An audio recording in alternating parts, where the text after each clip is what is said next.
Pada babak ketiga kejuaraan dunia catur wanita tahun 2025, Ju Wenjun berhasil mengalahkan Tan Zhongyi dan menyamakan kedudukan. Dengan hasil ini maka permainan kembali seru. Ju Wenjun memulai permainan dengan E4 dan Tan Zhongyi bertahan dengan pertahanan Sisilia. Kuda F3, E6 mengontrol petak G5 dan Ju Wenjun merespon dengan C4.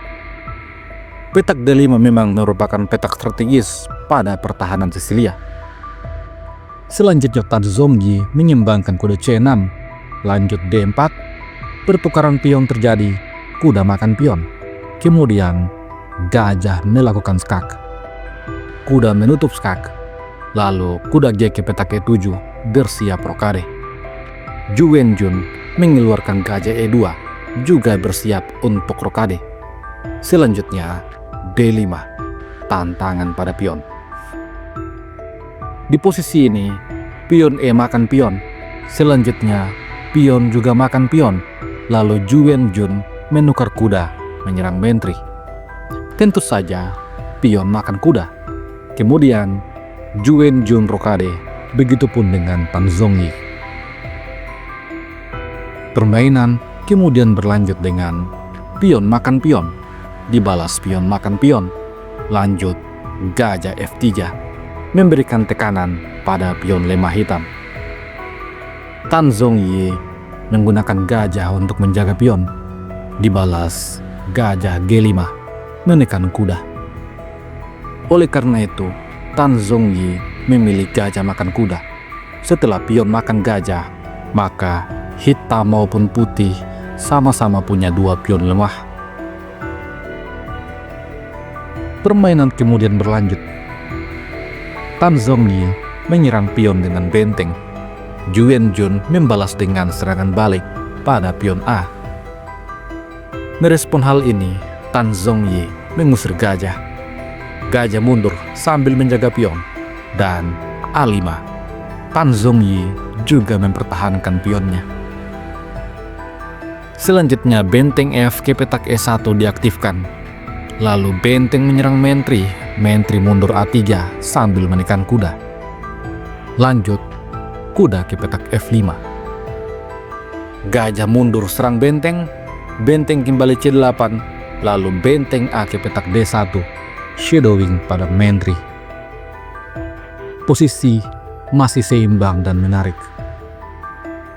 Permainan kemudian berlanjut dengan Tan Zhongyi yang mengadu menteri. Namun Ju Wenjun mengambil pion. Tan Zhongyi kemudian menyerang menteri setelah menteri diadu, benteng makan pion. Setelah itu, gajah menyerang menteri, tetapi menteri menghindar. Kemudian gajah terang menyerang menteri, lagi-lagi menteri menghindar. Setelah itu, benteng diadu. Tetapi benteng F ke petak A8 melindungi benteng. Hal ini dijawab dengan gajah mundur ke petak D3, lalu benteng A1, benteng E ke petak E1. Pada posisi ini, menteri Tan Zhongyi terancam, namun dia tidak menyelamatkannya. Tan Zhongyi memilih benteng makan benteng, membiarkan Ju Wenjun untuk mengambil menterinya. Sebuah langkah jebakan. Apabila menteri makan menteri, maka benteng makan benteng skak. Setelah gajah menutup skak, benteng yang lain akan datang menyerang gajah. Hitam akan unggul pada posisi ini. Tentu saja, Ju Wenjun tidak terjebak. Dia memilih untuk memukul benteng. Setelah itu, Tan Zhongyi menarik mundur menterinya ke petak D8. Lanjut, H3 didorong oleh Ju Wenjun. Menteri F6, benteng E1, benteng C8, tetapi gajah serang menteri. Setelah menteri ke petak G5, gajah serang benteng. Lalu benteng A8, lagi-lagi gajah menyerang menteri. Menteri kembali ke petak F6, dan kali ini gajah menyerang benteng dan juga pion. Oleh karena itu, benteng ke petak D8 dimainkan Tan Zhongyi. Namun, gajah kembali menyerang benteng sehingga harus lari ke petak F8. Di posisi ini, Ju Wenjun memainkan benteng D1, memberikan tekanan pada pion. Kali ini, Tan Zongyi tidak berniat untuk menjaga pionnya. Sepertinya akan sia-sia jika pion ini dijaga. Tan Zongyi memilih salah satu pilihan terbaik, menteri G5, membiarkan gajah makan pion. Setelah itu, Tan Zongyi memainkan langkah brilian. Kuda ke petak E3, menyerang benteng dan juga gajah. Apabila pada posisi ini pion makan kuda, maka gajah makan gajah. Analisa engine menunjukkan bahwa posisi ini seimbang dan putih tidak unggul sedikit pun. Oleh karena itu, Ju Wenjun tidak makan kuda. Di posisi ini, dia memilih langkah terbaik, H4, langkah yang mempertahankan keunggulannya. Setelah menteri ke petak G4 mengadu menteri, maka menteri makan menteri, gajah makan menteri, memberikan tekanan pada benteng dan juga gajah. Dan Ju Wenjun merespon dengan benteng serang kuda. Kuda kemudian makan gajah dan benteng makan kuda. Sampai pada posisi ini, Ju Wenjun unggul 1 pion. Tan Zongyi kemudian memainkan benteng ke petak A8, mencoba untuk mengaktifkan benteng. Langkah ini juga mengundang Ju Wenjun untuk memaksakan pertukaran benteng, di mana jika hal itu terjadi, maka akan terjadi ending gajah petak terang dengan gajah petak gelap, di mana secara teori posisi itu adalah posisi remis. Ju Wenjun tentu saja tidak ingin hasil remis. Dia telah kalah pada babak sebelumnya. Oleh karena itu, demi mempertahankan keunggulannya, Ju Wenjun memilih gajah B6. Gajah E6, benteng D6, raja F8, lalu gajah menekan pion. Raja menyerang benteng tetapi benteng B6, lalu G6. Raja kemudian naik ke petak H2. Tan Zongyi mendorong H5, raja G3, benteng A5, raja F4, dan raja D7. Kedua pemain mencari ruang untuk menyerang. Ju Wenjun fokus pada pion bebasnya, dan Tan Zongyi berupaya untuk menghentikan pion bebas ini. Permainan kemudian berlanjut. Ju Wenjun mendorong G3, lalu benteng skak, raja E3, benteng A5, benteng B4, gajah D5. Setelah itu, gajah serang benteng, maka benteng menekan pion, tetapi raja menjaga pion sekaligus menyerang gajah. Gajah mundur ke petak E6, lalu Ju Wenjun menarik mundur gajahnya, memberikan shadowing pada benteng. Benteng kemudian menekan pion, tetapi raja menghindar sehingga gajah bisa menjaga pion. Gajah skak, raja menjaga pion, lalu gajah kembali ke petak E6. Setelah itu, gajah D4, raja C6, pion C4, membatasi pergerakan raja hitam.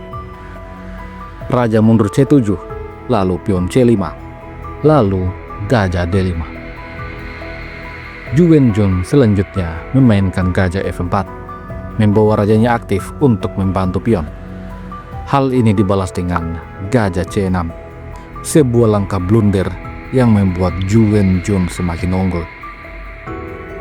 Ju Wenjun kemudian membawa rajanya ke petak G5.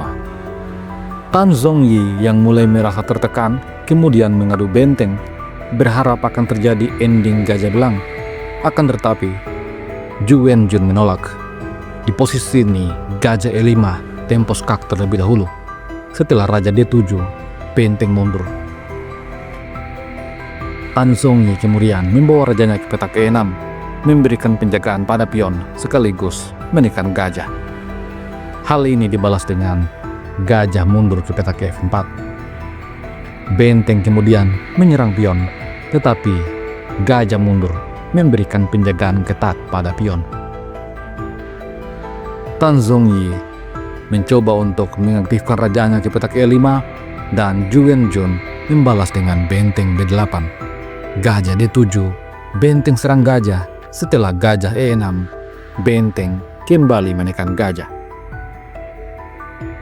Tan Zongyi mencoba dengan benteng C2.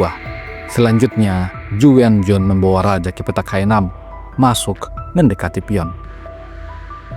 Hal ini dijawab dengan raja F6, sehingga raja hitam untuk sementara mengontrol raja putih agar tidak bisa masuk ke petak G7.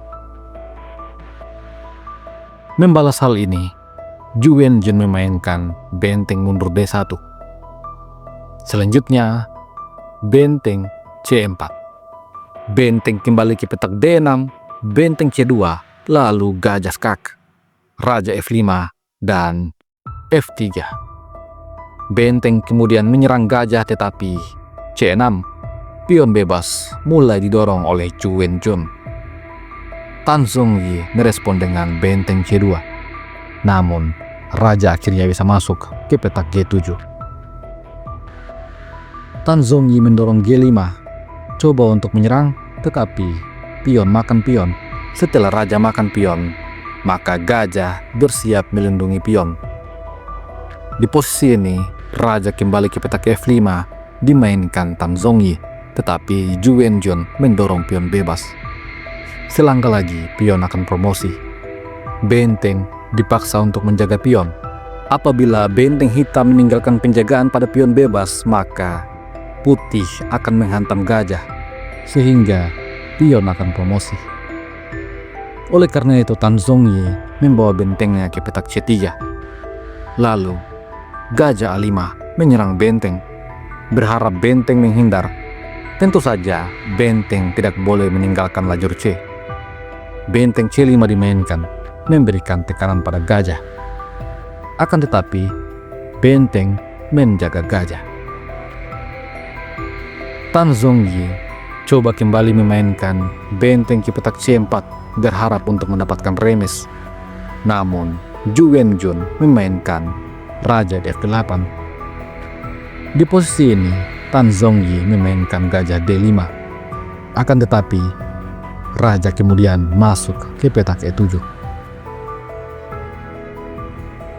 Hitam mencoba dengan mendorong pion H4.